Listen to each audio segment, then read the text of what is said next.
Hey guys, I just got done interviewing John Lear, and I want to give you an intro to who he is and give some explanations real quick.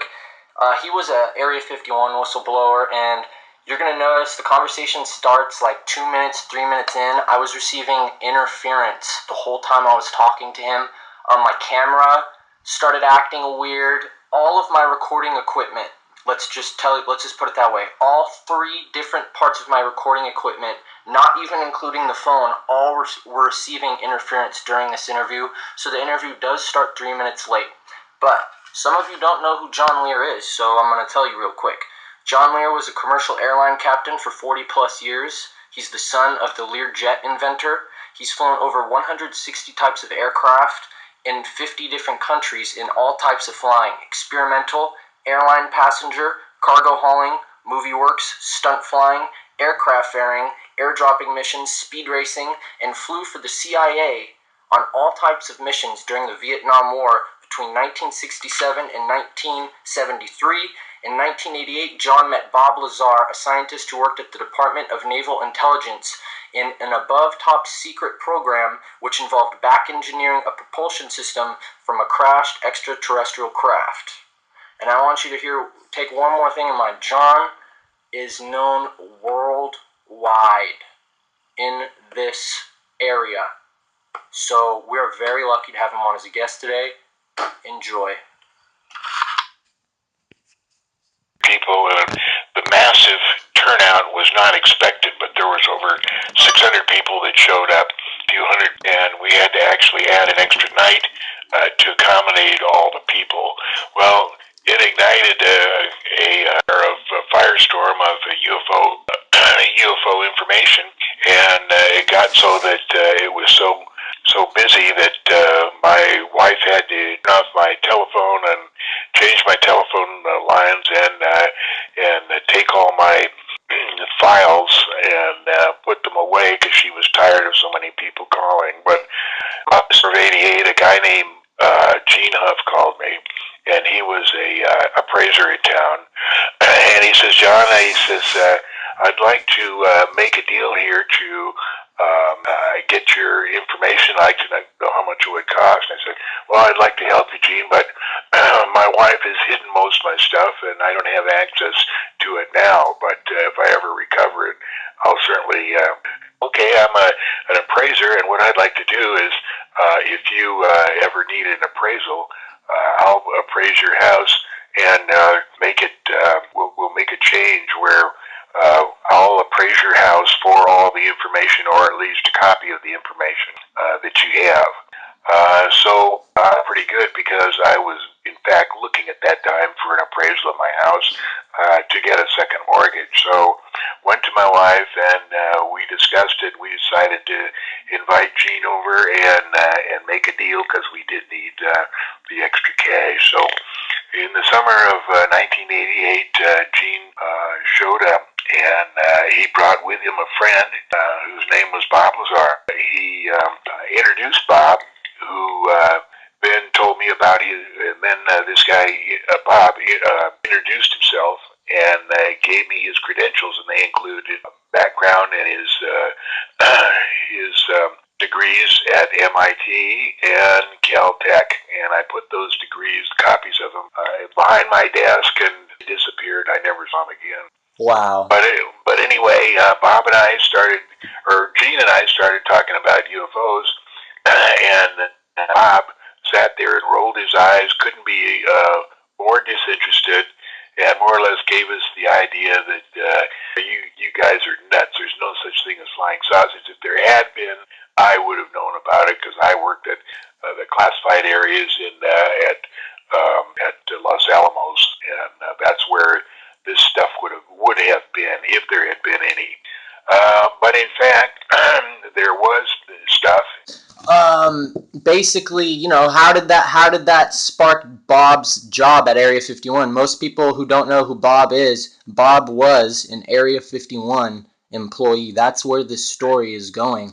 So basically after that, you started talking about UFOs, and then this led up to Bob to apply with, I think, Dr. Teller? Right, and I was over at Bob's house when he called Dr. Teller, and in Livermore, California, right in our backyard, maybe 15 minutes from where I'm sitting. Yeah, at Los Alamos, Livermore, Lawrence Livermore Labs. Lawrence Livermore Labs, and he said, "Well, Bob."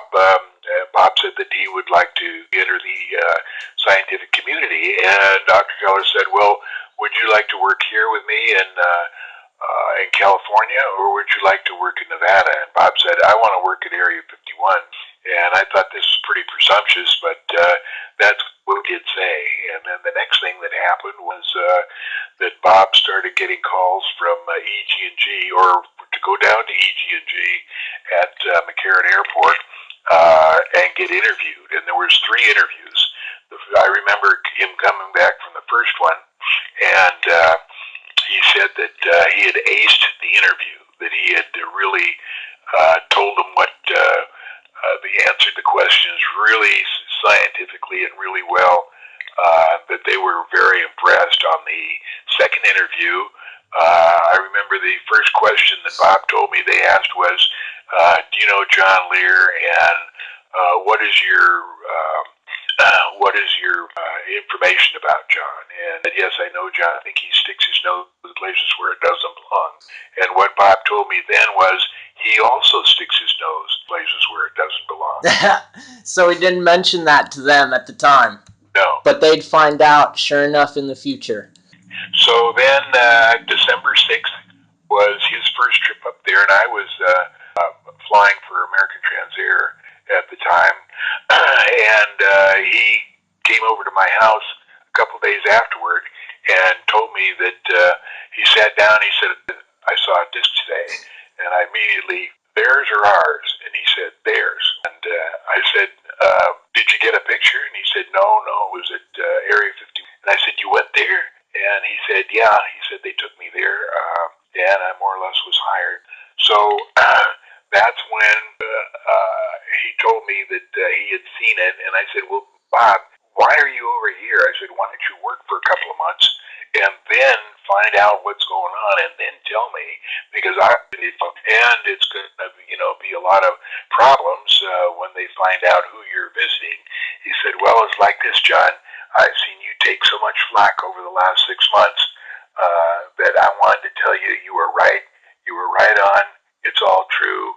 I'm taking the risk here of telling you you were right." That was very heroic of Bob. And you know what I want to bring to light is Bob Lazar is the original Edward Snowden.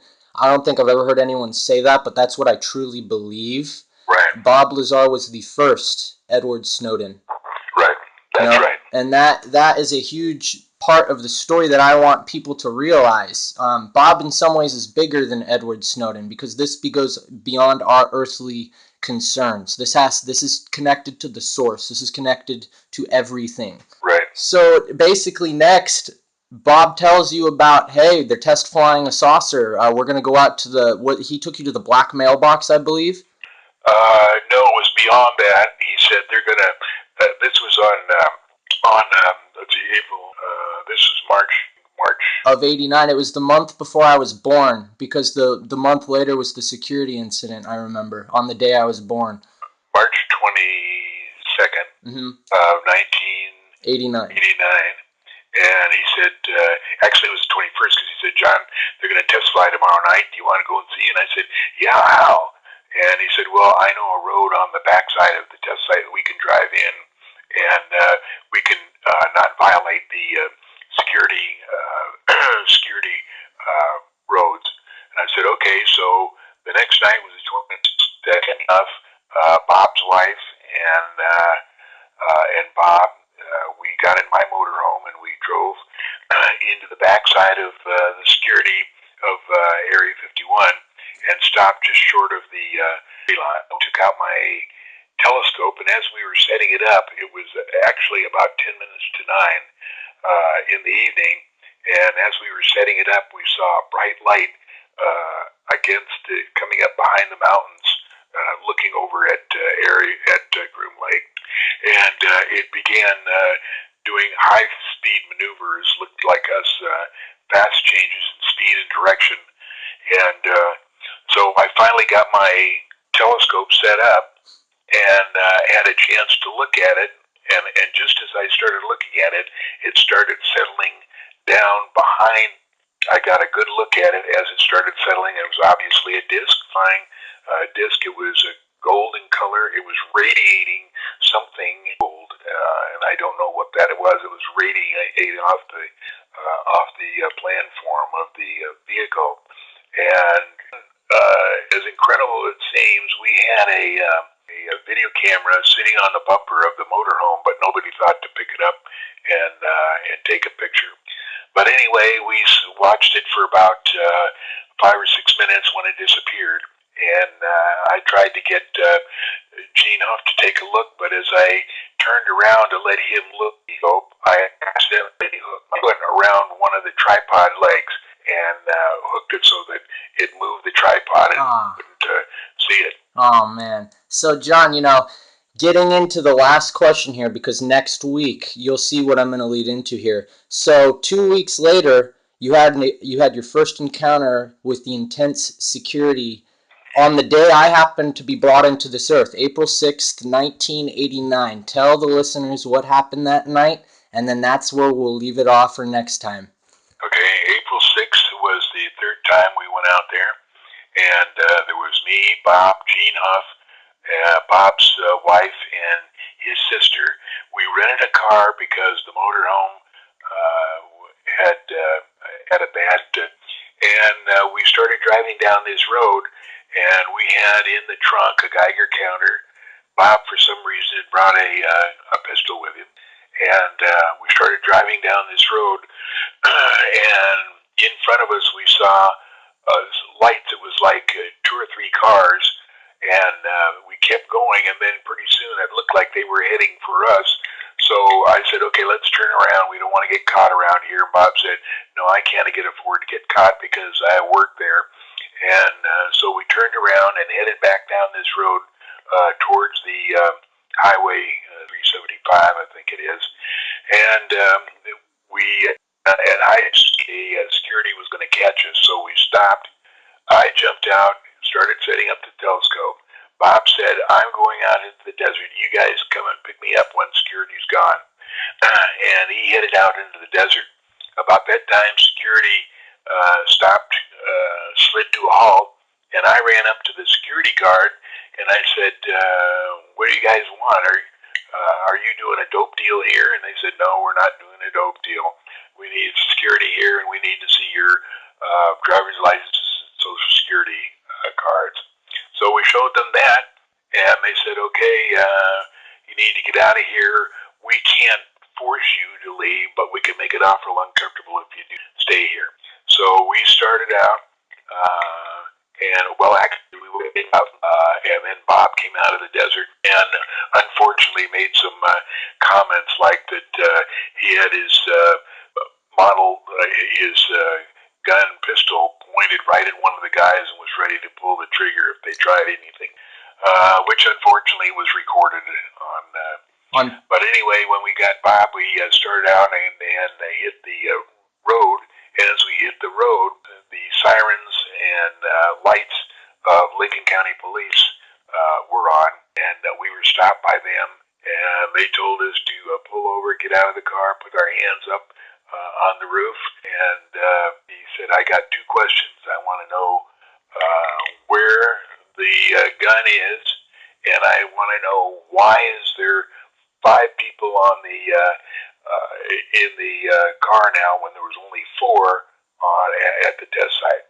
So we hemmed and hawed around for about 45 minutes to an hour. Never did tell him anything, and then pretty soon the policeman says, I don't know why I'm being told this, but I'm being told to let you go and to tell you to head to Las Vegas and not to head back here again. And so that's when we all got back in the car, headed towards Las Vegas, and didn't discuss the operation until we were in the car headed back to Las Vegas. And at that time, I thought that we had talked among ourselves that it had to be pretty serious, and that we were not going to mention it. So basically, the one last part for listeners, the little teaser. Bob receives a phone call the next day. I received a phone call from Dennis Mariana, his boss, and said, Bob, don't go to the airport today. He said, I'm going to pick you up. Bob said, okay, and Dennis told him, picked him up, and said, drove him to what was then called the Air Force Base up at in Tonopah, and it's now called Creech Air Force Base. And they took him to Creech, and as Bob told it, they pulled him out of the car with a gun in his ear and said, "Now, Bob, when we gave you this clearance," he said, "it didn't mean that you were supposed to take all of your friends to the test site and show them the saucer." And so then they said, "Now, do you want to work here or not?" With a gun to his head, correct? Well, that's where we're going to leave it off today, John. It was an honor talking to you again. And next week, the story continues. The legend, the original Edward Snowden, Bob Lazar, and the great man, John Lear, who set the wildfire of Area 51 across not only the United States, but the world. Thank you, John, and you have a great evening.